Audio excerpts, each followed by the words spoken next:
Il est 19 h, bonsoir à vous. Dans les titres de l'actualité régionale, les accompagnants d'élèves en situation de handicap, à nouveau dans la rue, ils dénoncent leurs conditions de travail et des salaires de misère. Ils manifestaient aujourd'hui dans plusieurs villes de la région.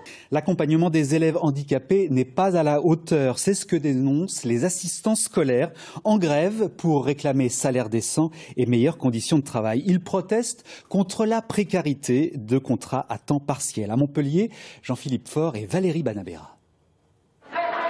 À Nîmes, à Perpignan, mais encore à Montpellier. Ce sont plusieurs centaines d'accompagnants d'élèves en situation de handicap qui ont foulé le pavé aujourd'hui pour crier leur désarroi. 5 ans que la profession se bat contre un statut de contractuel de l'éducation nationale, un statut précaire et mal payé. Aujourd'hui, il faut savoir que nous touchons le SMIC, oui, c'est vrai, mais notre salaire est lissé par mois.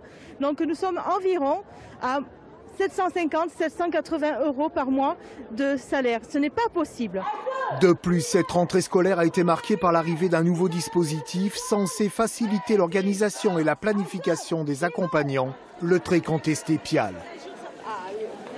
Ces PIAL, qui sont des pôles inclusifs localisés, dont dépendent un certain nombre d'écoles primaires rattachées à des collèges ou à des lycées, permettent de mutualiser les personnels AESH, c'est-à-dire en fait utiliser ces personnels un peu comme des bouches-trous pour intervenir dans une école un jour, dans une autre le deuxième jour, voire même le jour même, et ensuite au collège ou au lycée. On les accompagne très peu et souvent pas bien, pas avec les bons moyens.